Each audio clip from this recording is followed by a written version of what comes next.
1. Christianity and literacy have long been connected. From very early on, Christianity emphasized understanding a message, not just hearing it. Verses like, "Faith comes by hearing," Romans 10:17, are important. But so is the idea that people should personally engage with Scripture. That's one reason movements like the Protestant Reformation pushed so strongly for translating the Bible into local languages, teaching ordinary people to read, encouraging personal interpretation within community guidance. Reformers argued that people shouldn't depend only on clergy. They should be able to read and understand Scripture themselves. That directly led to the spread of literacy in many parts of Europe. 2. Missionaries often built schools, not just churches.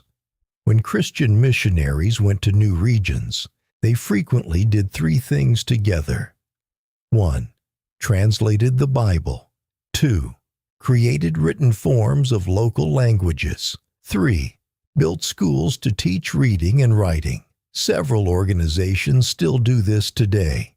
In many communities, literacy programs are tied directly to understanding Scripture, empowering local leaders, preserving language and culture. So, education wasn't just a side project. It was part of the mission strategy. 3. But oral communication has always mattered too. At the same time, Christianity has never depended only on literacy. Jesus teaching in parables, stories people could remember. Early Christians sharing the gospel orally before the New Testament was widely written or distributed. Memorization traditions in many cultures. Today, audio Bibles and storytelling are used because some cultures are oral first, not text first. People may understand spoken narratives better than written text. Literacy takes time to develop, but the message can be shared immediately. 4. Your key concern. What if they hear but don't understand? That's a valid concern, and missionaries think about this a lot. Good audio-based ministry usually includes contextual storytelling, not just reading text verbatim.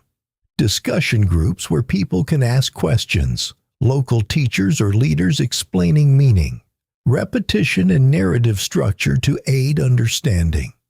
In other words, it's not just press play on an audio Bible. It's guided understanding. 5. Why literacy still matters long term. Even if audio works initially, literacy brings major advantages. People can study deeply on their own. They become less dependent on outside teachers. It reduces misinterpretation over time.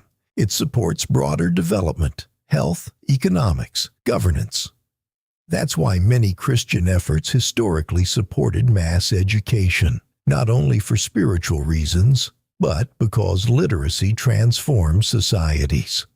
Bottom line, Christianity has used both oral communication, hearing, and literacy, reading/understanding.